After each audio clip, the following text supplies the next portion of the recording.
basically keepers of the yeast. And one could argue that maybe the yeast are really in charge, because we brewers, we build our lives, we build our machinery around how to facilitate them and how to keep the yeast happy. You brew your Saison with a Kolsch yeast. But I never said it's a Saison. I'm not much of a category guy. When you talk to professional brewers, they shy away from categories because we don't like to be pigeonholed into saying that this is this style or that style. Don't kill me for this one, but we don't use a Saison yeast. I'm not a big fan of Saison yeast. A lot of them are just too phenolic for me. They're just a little bit too much out of balance. Oh, are you ready to hear from the amazing brewer, Dan Carey? I am so excited to have Dan. I was at GABF earlier this month, and I was telling someone that Dan was going to be joining us, and they just kind of stopped, and they said, whenever I hear Dan Carey is speaking, I listen. So you're in for a real treat, because Dan is not only just a great person, but an amazing brewer. I'm Doug Piper, and I'm the host of the Gourmet Brewing Channel, and I'm in Greenville, South Carolina in the USA. And I want to thank everybody for taking time to join us, because we really strive to make your day more delicious, one sip at a time. So let me tell you about Dan. Dan is the co-founder and diploma master brewer at New Glarus Brewery. He's been in the brewing industry since age 20 and holds a bachelor's degree in food science from UC Davis, specializing in malting and brewing science. He honed his skills with an apprenticeship in Germany, and he's operated and constructed multiple breweries across the U.S., including, I think, Sierra Nevada. I've heard some stories there. So he was previously serving as a production supervisor for Anheuser-Busch. He is a decorated brewer, and Dan has won several prestigious awards, including the Association of Brewers Small Brewer of the Year in 2003, Mid-Size Brewer of the Year in 2005 and 2006, the Russell Shearer Award for Innovation in Craft Brewing in 2006. You and I have talked, we had an hour-long interview where we talked about yeast sleuthing, I would call it. I don't know, it's kind of, you guys sounded like Raiders of the Lost Ark, except it was for yeasts. So I've got a question for you. The German purity laws, I mean, since we're going to be diving into history, what exactly, how would you say Reinheitsgebot and lagers have to do with each other? I mean, what is that relationship? Well, you know, the laws around how beer is to be brewed go back in Bavaria, go back even before the Reinheitsgebot of 1516.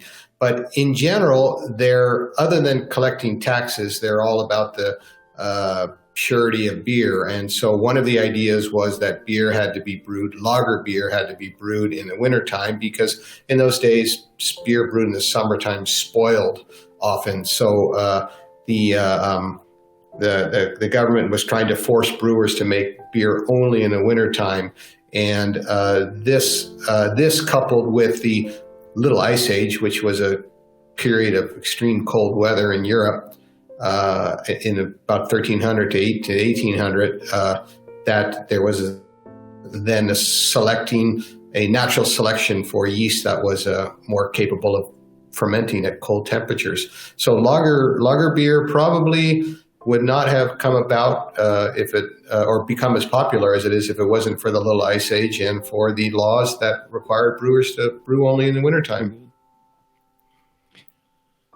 Well, that's interesting. I knew you would have a different perspective. I've never heard the Little Ice Age associated with it, but that actually is very insightful. That makes sense, that it wasn't just sticking barrels in caves and wow, that just happened.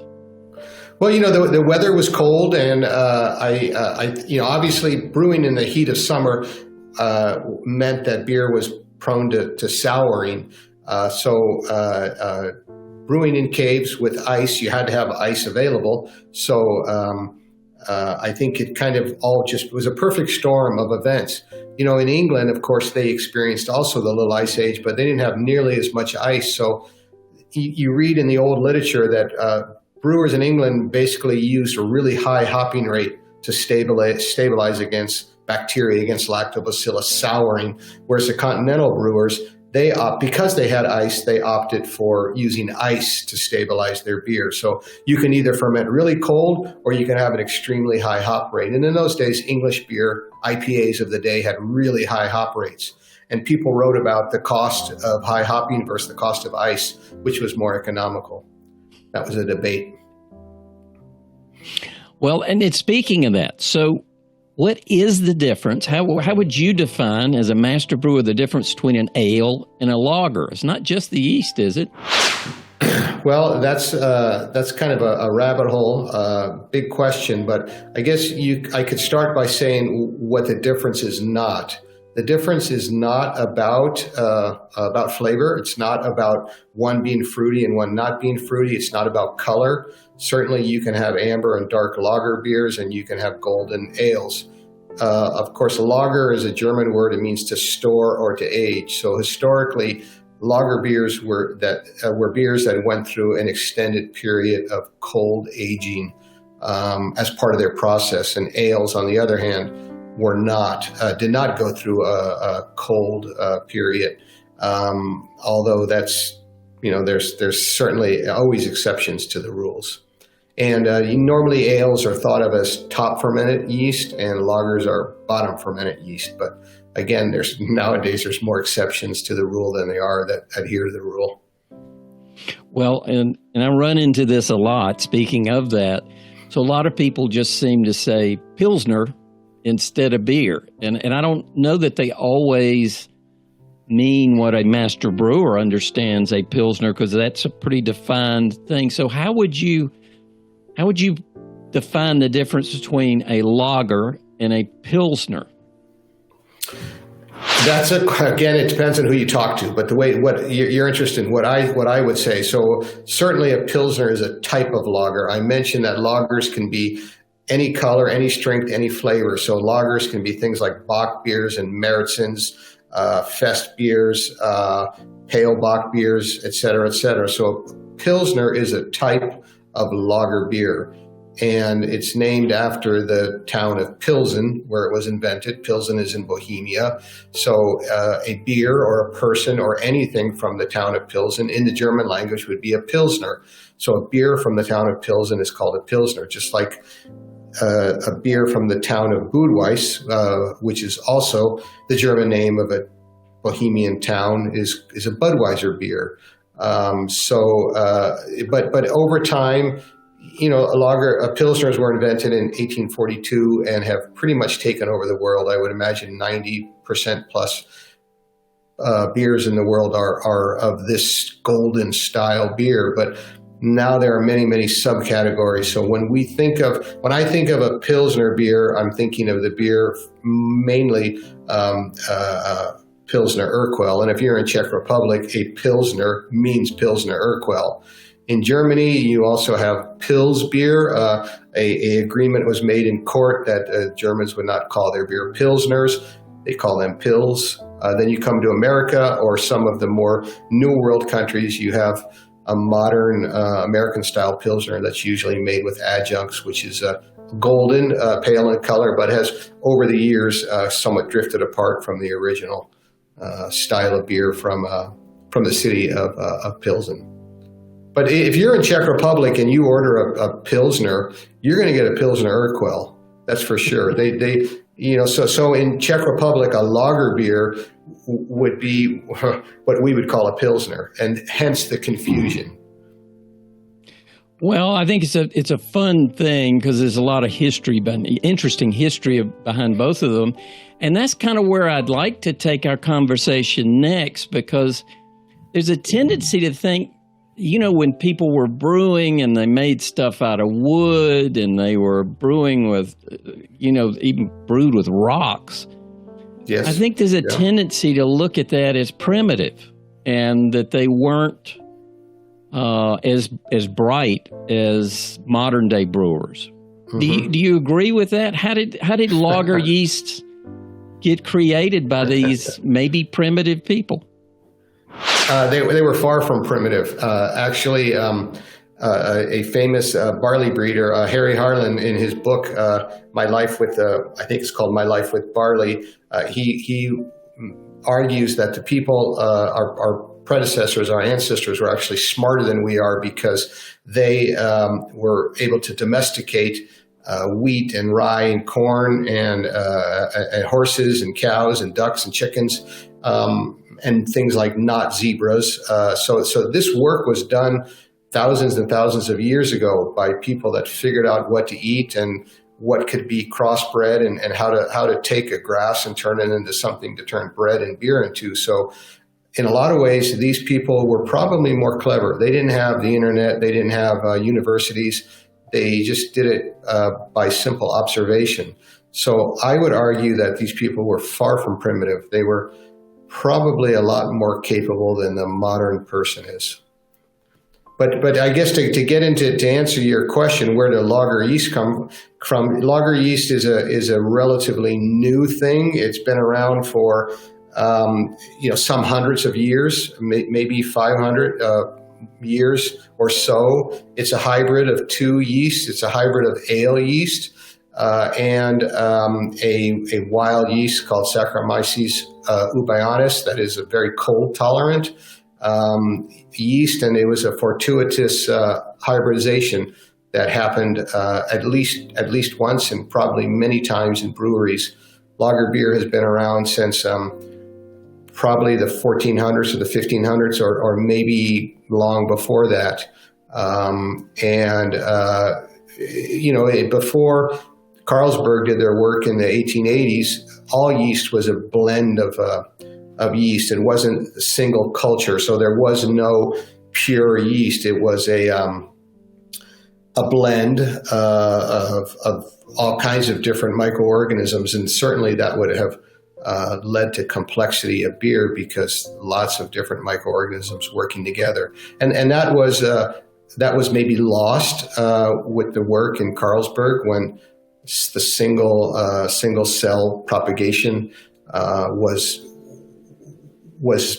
designed and taught around the world and became the standard because it's much easier to make a consistent beer that's less prone to infection. But maybe we've lost some complexity because of that. But in any event, what I want to say is these two, Saccharomyces cerevisiae and Saccharomyces eubayanus, they may have worked in conjunction in lager breweries. 500 years ago, they might have worked in tandem, or they might have hybridized at some point. But for sure, it's believed, the theory from researchers in Belgium and in Weihenstephan is that the hybridization the yeast that we use today is a hybridization of these two strains that happened most likely at the Hofbräuhaus in Munich, probably in the early 1600s.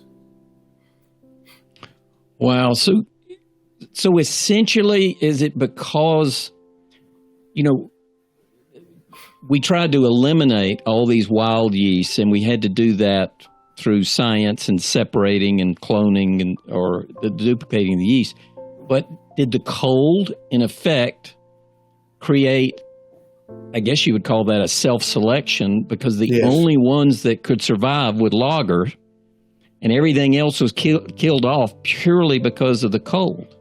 Yeah, I don't know if they were killed off, but yes, and you're 100% correct that it was selected, and just a natural selection that the yeast and bacteria, lactobacillus and ale yeast prefer to operate at blood temperature, at room temperature or body temperature, whereas lager yeast, because of the eubayanus strain, are very, very capable of fermenting even down to freezing temperature. So that certainly, if you made beer in a cave with ice, if you're fermenting at say 40 degrees Fahrenheit down to 32 degrees Fahrenheit, that these were capable of fermenting. And the brewers noticed this, and they kept selecting that way, kept pulling the sediment, I think the Germans call it Zeug, or stuff that settles to the bottom of the tank. They didn't know it was yeast, but they knew that they needed this stuff to make beer. So I had the privilege of spending the day with Frank Bone about 18 months ago. And as you know, when he doesn't pitch any yeast, he just, Right. He's got a big shallow pan and he's got fans and he takes the night air and blows it across there from the Seine Valley.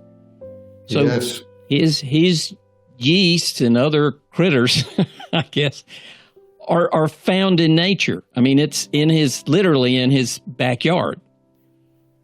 But you can't do that with lager yeast, right? I mean, you're not going to go into Bavaria and open up the window and get a lager yeast. Can you find it anywhere like that? You could say that lager yeast is a domesticated fungus, just like a Holstein cow is mostly not survive in the wild. And the yeast that we use today, we definitely have a synergistic relationship with them, that we're basically keepers of the yeast. And one could argue that maybe the yeast are really in charge, because we brewers, we build our lives, we build our machinery around how to facilitate them and how to keep the yeast happy. But certainly finding lager yeast in the wild would be impossible, because they developed in the brewery. I believe. Certainly nobody knows for sure, but Saccharomyces cerevisiae yeast is generally believed to be associated with oak, with trees. And the Ubayanna strain that is the mate to the cerevisiae is definitely found in oak trees in places like Patagonia, in China, New Zealand, and North America, and now even in Ireland. But unfortunately, it hasn't been found in Europe. So that's kind of a problem with the whole theory that these two yeasts came from wood. But the idea is that the old growth oak forests are mainly gone in Germany. There's hardly any left. So, Saccharomyces cerevisiae is not a common thing that you find in the environment.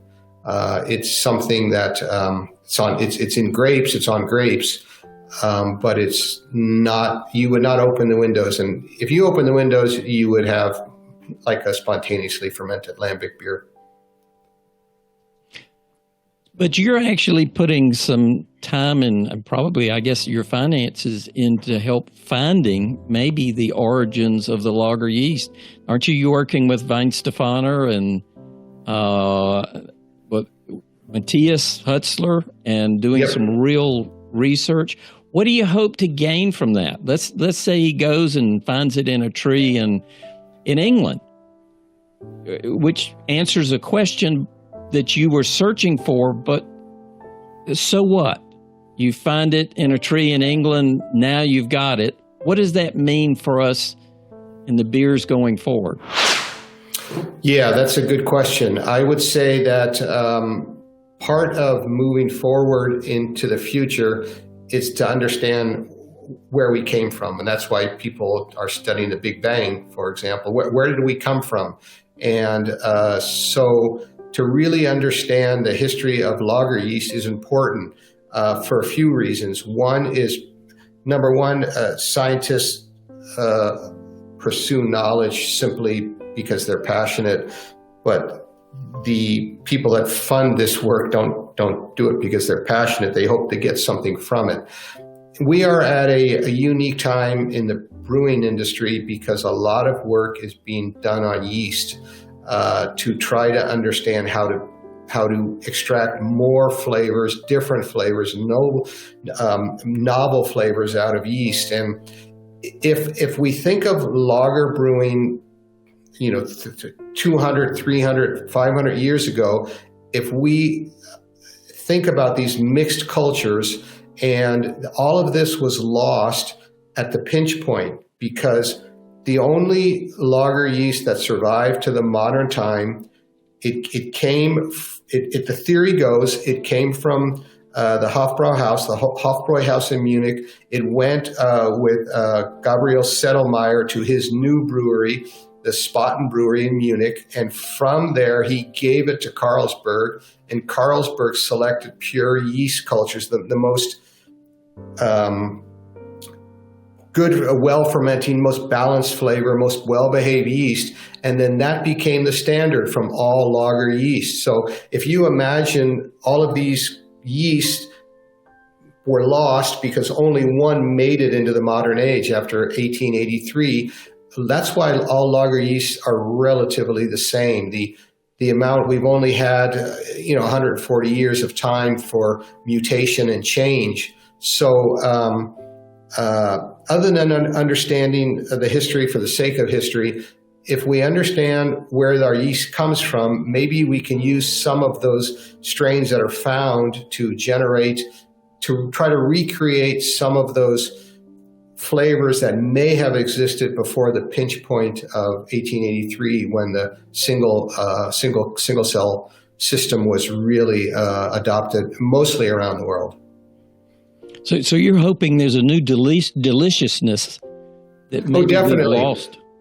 Definitely. That is definitely what Matthias Hutzler is working on, to try to, certainly there's a lot of yeast vendors and yeast scientists in the United States looking at using CRISPR to develop various attributes, but he's trying to understand where we came from, and by finding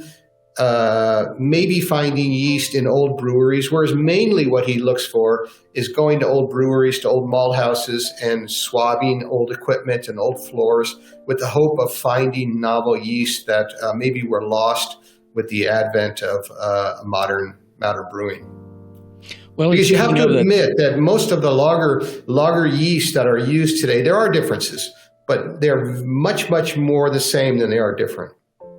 You and I and Matthias had a great discussion on that earlier this year, and I'm going to post it to YouTube shortly. So look for it on my channel, because it's a great discussion, and Matthias really dives into this in great detail. Well, we're speaking of diving in.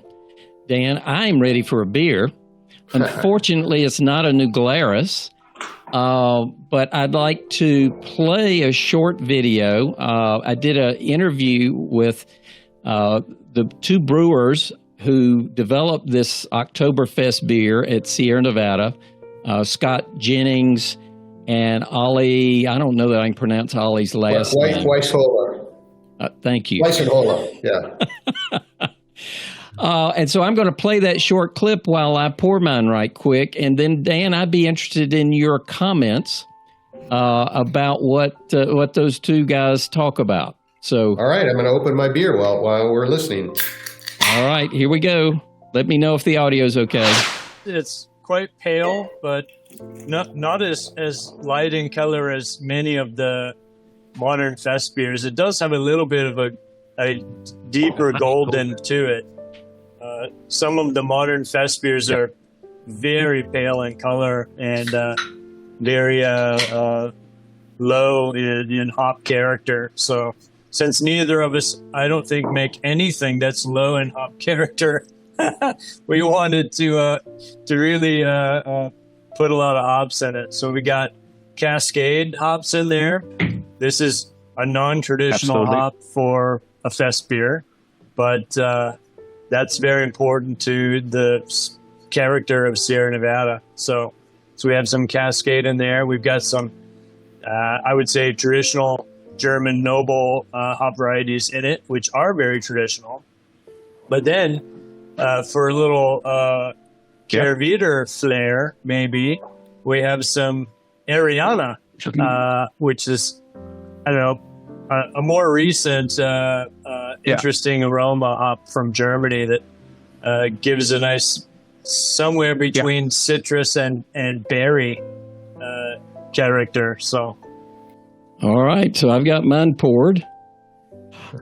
This is an interesting beer. Now, most of you know, if you happen to look at it, I was hoping to get Summerfest, and Summerfest was impossible to get, so I found out. So I switched over to the Octoberfest, which is interesting. It is I would think, a very non-traditional fest beer, but I will have to say I kind of like it. But what do you think about some of the comments that Scott and Ollie were talking about? Well, it's really interesting to me because Ollie has a brewery in Hamburg, and he's a well-regarded beer sommelier, and He's a well-known brewer around the world, and he's been a fan of Sierra Nevada for many, many years. So I'm glad that they're working together. And of course, Scott is a great brewer in his own right and a real gentleman. So they're both really sweet guys. And anything that Sierra Nevada makes is it's always great beer, always has great foam. And one thing that Scott was talking about was Ariana hops, and Ariana hops are a modern Hallertau, what are called flavor hops. It's a little bit higher in alpha than you would think for a traditional aroma hop, but it's very fruit forward.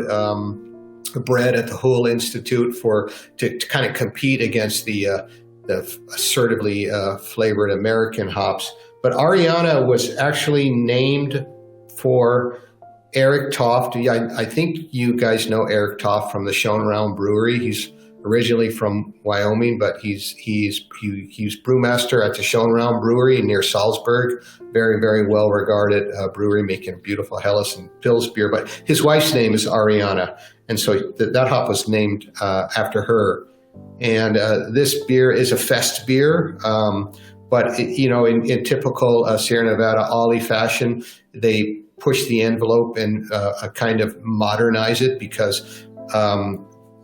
I was just in Munich for hop selection, so I drank my share of fest beers. And this is a great beer, but it's certainly more assertive. It's certainly more bitter, and that was, I'm sure that was their intent because they're both modern, adventurous brewers. I asked Scott, and we have kind of a private joke because I've asked him way too many times about the yeast, but he did say this is Weihenstephaner's 3470. In this. Now, that is like the world's most popular lager yeast. Is that right? Oh yeah, most definitely. Most definitely. It's, and what was the origins of the number? You have any idea, Dan? Sure. So the yeast are given numbers when they're put into banks. And this yeast, 34, came from the Hassenbräu, a brewery in Augsburg, Germany. And it probably went to Weihenstephan. And my mentor, the person that I've learned more about brewing than anybody in the world and a true friend, recently passed away, Ludwig Narcissus. In 1956, he wrote his dissertation for his PhD on lager yeast and selected this strain 34, which was just a random number. It means nothing other than that was the number they gave it when it arrived at the bank, was the best yeast of all the lager yeast that he tried because it had the best flocculation characteristics, well-balanced, well-behaved. It produced a relatively low diacetyl. It produced a pleasing level of esters. It produced a good pH. It produced the low levels of higher alcohols. So it was an all-around really good yeast. And so that's what he recommended in his PhD study. And then in 1970, he went back to it and said, this 34 is mutating and it's losing its well-behaved flocculation characteristics. So he made, in 1970, he did a lot of work where he repeatedly selected this yeast to try to get a more flocculent version of it, and then released it as a variant of 34 in 1970, hence the name 3470. He did it again, I think, in 78, and there's another strain, 3478, but 3470 is just a really well-behaved yeast that is predictable, and brewing's hard. So if you have a yeast that just tastes nice and ferments well and is well behaved, and I think that's why 3470 is so popular. As we move on, because I want to talk about Spotted Cow, even though I haven't had one, I'm a Saison fan. I see Drew Beecham in there, and I know Drew loves them too. And I feel really bad that I haven't had a Spotted Cow, but Well, Doug, I'm going to have to send some to you. Yeah, well, I'll take you up on that in a heartbeat. Well, Spotted Cow's an ale. It's a golden ale. I know that people call it a cream ale, but I've never said that. it's not how I view it. I call it a farmhouse ale. And people don't like that term because when they think of farmhouse ales, they think of Dupont, they think of Saisons. This is not a Saison. It's not a Belgian beer. Where it comes from is there's an open air museum in Wisconsin, in Edel, Wisconsin, that called Old World, Wisconsin. And it's a bunch of old farmsteads that were moved to this large plot of land. And there's basically a living museum. So there's different homesteads and they're working farms. And so if you go there on the weekend, you can walk through many, many acres and visit these farms. And there's a Germanic farm that represents more or less what a immigrant would have had in, say, the 1850s or 1860s. And so you go to this house and there's people dressed in period clothes and they're cooking. And in their root cellar, they had a crock pot of beer fermenting. And I thought, oh, that's really interesting. So here we are in a German farm in Wisconsin in the 1840s or 50s. What would people have brewed, I imagine, in those days? Well, certainly on a farm, if in a crock pot in their root cellar at whatever, 55, 65 degrees Fahrenheit, they would not have been making lager. They would have been making ale. So, okay. And I imagine that if they were an affluent farmer, and it was unfiltered, and if they were affluent farmers, maybe they would be using really nice Saaz hops from Czech Republic. And the pale beers of Pilsen were coming into vogue at that time. There was a better understanding of kilning. So I just imagine that maybe somebody with the rudimentary skills would have made a beer, a rustic beer like Spotted Cow, an unfiltered golden ale made with top fermented yeast and at a farmhouse, hence the name farmhouse ale. I love a Saison, and since I couldn't get a Spotted Cow, but I like to have kind of a theme going on, I got a Tank 7. And I've got a short video on it. It was an interview that I did with Stephen Powell's almost 2 years ago, maybe a little more than 2 years ago. I haven't posted it on YouTube, but I will because it was a fun interview. But I've got about a minute and a half of it where he talks about the yeast and the hops in his Spotted Cow. And then when we get done with it, Dan, besides drinking our Tank 7, I would love to hear your comments because it sounds like your Spotted Cow Saison is pretty traditional, maybe in the same realm of the traditionality that might be in a Saison Dupont, versus Tank 7, which I think is kind of the other end of the spectrum. And I'd love to get your comments on it. So I will play that short video right quick. And again, let me know if the audio and the video are okay. Don't pour it too crazy because it's going to foam up on you. Just pour it nice and easy and then put your glass straight and then keep pouring and you'll have a nice head. So the beer is a little bit orangey also, and that's our pale malt, our spec and our pale malt is a little higher in color than most pale malts are. That's just because that's the way the pale malt that we buy, and it gives a little color to our wheat beer. It gives a little color to most of our paler beers, and it should be pretty effervescent. You should see little bubbles coming through. This beer should have about 3.5 volumes of CO2. The first thing I always notice is the hop. Even though it's not crazy hoppy, it's the hop character always comes through to me. For yeast, because I haven't talked about yeast yet, and don't kill me for this one, but we don't use a Saison yeast. I'm not a big fan of Saison yeasts. A lot of them are just too phenolic for me. They're just a little bit too much out of balance. And we've used Saison Dupont yeast in the past, and it's a fantastic yeast, but creating that flavor profile that they make is extremely difficult to do, just because of the dimensions of tanks that they have compared to what regular cylindrical tanks do.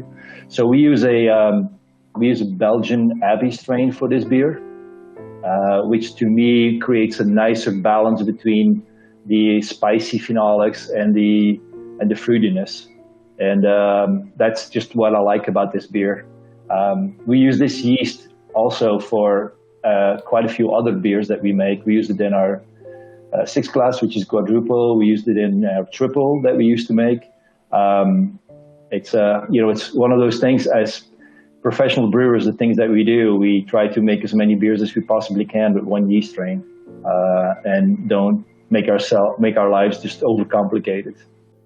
Tank 7 is just a fabulous beer, but I'm not sure it's exactly representative of a farmhouse Saison, is it?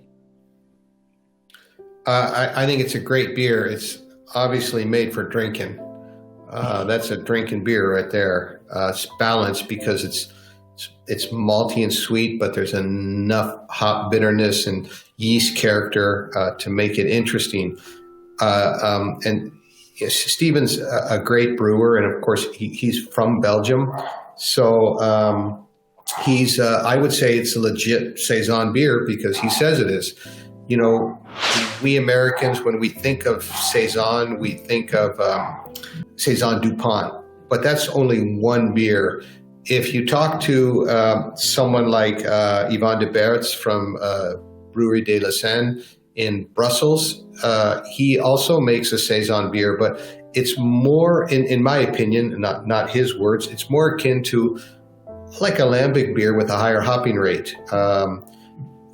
A Saison doesn't really have to do with using the Dupont strain. There is really no true Saison yeast. Saison, of course, means seasons, a seasonal beer. And it appears to me in the true Belgian style, it can be whatever you want it to be. So I would say that this is, in my opinion, it's within the realm of what a Saison should be. And Saison Dupont is a wonderful world-class great beer, but it's not the only one. And a couple of things that Stephen brought up that I found really interesting was they're using a little bit darker malt than their traditional pale lager malt. They're ordering their malt with a little bit more color, and that's probably because they're trying to get more flavor out of it, because the flavor comes from kilning. And there's a lot of other advantages to using, as well as some negatives in using a darker malt, but maybe it's more cross between a Pils and a Vienna malt. But his comments about the phenols, you know, phenolics are pretty much a love-hate thing. Some people appreciate phenols, but it's been bred out of most yeast, selected out of most yeast, because most people don't like the taste of phenols. They can be hard. They can be when you have lots of bitterness and lots of alcohol, they can clash. And some people say it tastes like toothpaste. I think that it makes sense that he would select a yeast that's not throwing a lot of phenols. And it seems like a lot of these yeasts that are used in Belgium, that are used for these types of beers, when they're used in America, oftentimes the beers throw a lot more phenols. And Stephen was talking about the height of the tanks being a difference. And I wonder also if American malt, the spectrum of protein that we have in our malt may be different, and that might be affecting it too. So I think it was a good move because this is a winner. I think the public has voted, and Stephen wins. I bet he sells a lot more of this than some of his Belgian competitors do in the United States. It's certainly true of me. It's one of my favorites. Again, I hadn't had Spotted Cow yet, but I can't wait to try. But Spotted Cow is very different than this. It's hazier, a little bit lighter in color, less bitter, and it's more fruity, much more fruit forward, and a little bit of its tart twang to it. Well, is it true that it's kind of the Wisconsin state beer? Well, it appears so. It appears. I think I saw a sign at a UW-Madison, University of Wisconsin-Madison football game, and they were playing a team from Minnesota, and Minnesota and Illinois are big competition, just like North and South Carolina. But there was someone who was carrying a big sign that said something like, the Badgers suck and Spotted Cow is just okay. So I thought that was just a crack up. But when you think of Wisconsin, you think of cheese curds and the Green Bay Packers and Spotted Cow. Well, I mean, there's stories that I've read. It's almost like Smokey and the Bandit back when they were getting Coors beer brought over to the East Coast. I've heard similar stories of trades for, I mean, it's almost like currency. Yeah, right. I'd like to live in a world where we barter with beer rather than cash. Well, let's talk about the yeast that's in that. Did you know, how did you select the yeast in Spotted Cow, recognizing you were trying to focus on farmhouse? And I said it was a German. It was a German homestead, so we used a Kolsch yeast from Weihenstephan, top fermenting Kolsch yeast. So yeast from Cologne, which incidentally, you could argue, you know, we were talking about the difference between ales and lagers. The beers of Cologne are often called top fermented lager beers because they're made with top fermented yeast, but they go through a long lagering phase. So that's why I hesitate to really try to describe the difference between ales and lagers, because if a top fermented beer goes through a long lagering phase like they do in Cologne or traditionally, or like they do in Dusseldorf, that would be a top fermented lager beer. So for those of us that want to try and mimic or clone like a Saison Dupont, and I've crawled all through their brewery, and Olivier Dedica was nice enough to put up with me and my camera during the height of COVID. But we were going through that, and it's a very shallow, very small tank. It's not very big. Yes, and very warm. Yeah. Very warm. Yeah. But if we wanted to brew a clone of that beer in the U.S., would you suggest not using the Dupont yeast because of its finickiness? Oh, no. I think if you want to clone I've never made a clone of Saison Dupont, so I can only speculate on what one would do, but certainly yeast matters. So I would make a wort and then break that wort into 3 or 4 different small batches and try some different yeast and see what works for you, because the frustrating thing about beer is what works for one person may not work for another. But from what the little that I know about the Saison Dupont yeast is it needs to stay warm, meaning 30 degrees. So what's that? In the high 70s, 80 degrees. So it's a warm fermentation. But I'm sorry, Doug. I'm not really. I've never really brewed that style of beer, so. But you're kind of an American Saison expert, and with the farmhouse, and I thought your comment was interesting, that just because you get a European Saison yeast doesn't mean you're going to get the same characteristics here in the U.S. because of, you were saying, maybe the malt or other characteristics that just don't all come together quite like they did in Europe. That's definitely true. The malt is definitely different, for sure. That has a huge impact. Okay, so you brew your Saison with a Kolsch yeast. But I never said it's a Saison. It's we don't. I'm not much of a category guy. I think when you find when you talk to professional brewers, they shy away from categories because we don't like to be pigeonholed into saying that this is this style or that style. And Spotted Cow, I would say is definitely not a Saison. It's because I use the term farmhouse ale. It does not mean Saison because it's not a Belgian farmhouse. It's a Wisconsin farmhouse that I saw this. So, on one hand, you're right because it's our beer, so we can call it whatever we want. But I would be hesitant to give the impression that it's similar to Tank 7 or even Dupont. It's unique. Okay, well, I usually get my butt handed to me. Peter Buchart did it at GABF when I asked him what styles were selling the best in his purpose brewery. Yeah, he is. That's a button if you ask Peter Buchar about found styles. Yeah. But he was very kind. He was very kind in how he put it. Well, but what I was getting at, a farmhouse with a Kolsch yeast is not intuitive to some people, at least me. Yeah. So let's talk about your Edel Pils. How would you, that's a cool beer. I think you just celebrated, 30 years with it or something? Yes. What kind of yeast is in there? Okay, so we've in our 30 years we've made well in excess, like a lot of craft brewers, we've made well in excess of 200 beers, and the beers that become popular are chosen by our customers. And the reason why Spotted Cow was chosen is because people continued to buy it, and so we brewed it again.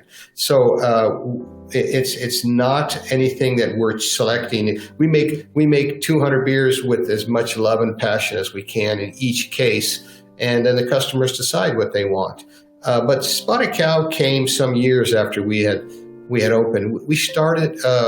Our first beer was a lager beer called Edel Pils, and Edel Pils means, basically noble or true Pilsner. But really, what inspired, and it's a lager beer made with 3470 yeast. Originally, it was made with a yeast from Doman's called 320, which is more or less nearly the same as 3470. When I was an apprentice brewer in Germany, Deb and I had tasted Boulevard, Budweiser, from České Budějovice with the original Budweiser, which is sort of almost like a Helles. It's much less bitter than Pilsner Urquell, but we just love that beer. Drinking it fresh on draft, it was an epiphany for us. And so when we started the brewery, we wanted to make a beer in that style, meaning a beer that was a little bit darker than, say, your typical German style Helles beer, but in that style, not too bitter. And so we brewed this beer, and this was our first one that we made in 1993. We only sold it on draft, and it was our number one selling beer for some years. But, as the craft brewing business grew, craft brew customers, again, they're the ones who are in charge, they wanted ales. And lager beer, particularly pale lager beer, was, this was the days when Sam Adams beer was really big. And Sam Adams is sort of an amber beer, maybe more akin to, say, a Märzen style beer as an amber lager. And so in those days, in the mid-90s, you had to have color in your beer, or you had to have fruitiness from ale yeast, or you had to have a lot of hops to garner the attention among customers. So Edel Pils kind of, it languished. Did okay, but never really had the spark. And when we made Spotted Cow, that just took the state by storm. And so many years have gone by now that the customers have come full circle and are returning back to starting to appreciate lager beers of that style. So for our 30th anniversary, we made 200 barrels of it to sell out of the brewery and in the town of New Glarus. And so we only made a small amount, and I think it finally struck a chord that people got it. Oftentimes, you have to be in the right place at the right time. Well, you certainly have a knack for that. Like I said, brewers like to vent at me sometimes, which is good because I learn. We all have PTSD. Yeah, we're all. That's right. Brewing business is a tough business. I had the privilege of spending about half a day with Scott Jennings at Sierra Nevada in Mills River, North Carolina. And we were wandering through, and every time we talked about a different beer, I'd ask him what yeast it was. So the first time he said, "It's Chico yeast." And I asked about another one, Chico yeast. Well, this pattern repeated through about 6 or 7 different beers. And finally, I asked one more time, and Scott said, do you not see that other than the few lagers or Hefeweizen, we do everything, every single thing with Chico yeast? Now, from what I've heard about you, Dan, you look at yeast as the star of the show. I think that's what you said in an earlier interview. That's correct. So, and Stephen, who's as you just mentioned, Belgian brewer, he said, hey, make my life easy. We use the same yeast in almost everything, but you don't. So can you talk about that a little bit more, the importance of having different yeasts? It really is a double-edged sword, because when you're using mostly one yeast, it makes things a little bit more easier to control, because yeast is your partner. So if you have multiple yeast, it's like trying to be a farmer with multiple animals. So if you're a dairy farmer, you know how to take care of dairy cows, but you don't have, maybe you don't have chickens and goats and horses and zebras and whatnot. But if you have lots of animals or lots of yeast, the equipment is different, because a brewery, a cellar, okay, so a brew house, the design of a brew house is dictated by the type of malt that you're getting. So maybe not in modern craft breweries, but historically, over the centuries, a brew house design is dictated by the type of malt that the brewer is using. The cellar design is dictated by the yeast. So a brewery, the reason why an Anheuser-Busch brewery looks the way it does is because it's built to suit the yeast that they use. The reason why, say, an English ale brewery, same thing. So you learn to work with your yeast and keep your yeast happy. If you have more than one yeast, it becomes difficult to, it's cumbersome and clunky, because it's a law of engineering that when you ask a machine or anything to do more than one thing, it's a compromise of design. So Sierra Nevada, over there, whatever, 35, 40 years of life, have drilled down how to use this yeast, and they're partners with it. And their breweries are built to serve that yeast. When they use a different yeast, it's a deviation. And most of us can set our watches to how our yeast performs. But when you add a new yeast into it, you have difficulties. And until you figure out how to use them, you have things like stuck fermentations and off flavors and yeast that won't flocculate, or yeast that flocculates. It takes time to figure it out. So, and then there's also a concern for cross-contamination. If you're talking about two ale strains that are very similar, maybe it's not a problem. But a Weissbier yeast or a Brettanomyces yeast with a lager yeast, if you get a cross-contamination, it becomes difficult. So those are the main reasons why people like to stay with one yeast and really drill down and become experts. The only downside with that, and you can make obviously brilliant beer, so I don't mean to say that that's not the correct way to make beer, but you can end up with maybe what the Germans would call a Hausgeschmack, or a house flavor in the beer, so that all of the beers taste more or less the same, and the differences are only about the different malts and different hops that you're using. But the fermentation characteristics are more or less the same. So by using different yeast, you can coax out different flavors. We use on a regular basis maybe 6 different yeasts in a year. Our number, we use 2 ale yeasts and 1 lager yeast pretty much all year round. But then we use a Weissbier yeast. We use a Belgian style yeast. We do souring fermentation. So we do definitely explore this type of these types of flavors that can be coaxed out. But now, after 30 years, these main yeasts I understand pretty well and know how to use them, and that took a long time to figure out. And I would say that because of this, I'm a really good microbiologist, because it's not it's not that easy. It adds a whole another layer of complexity, but it does mean that our Goza, our lambic style beers, our American sours taste very different than our American style lagers that taste very different than, say, our dry hopped IPA versus, say, our pale ale, et cetera. They all taste very, very different. And that allows us to have, it's a vulnerability, it's expensive, but it allows us to differentiate ourselves in a crowded marketplace, because in the end, the brewing business is very, very competitive. And so by manipulating our water, by manipulating our hops, our malt, and our yeast, we have infinite possibilities. Well,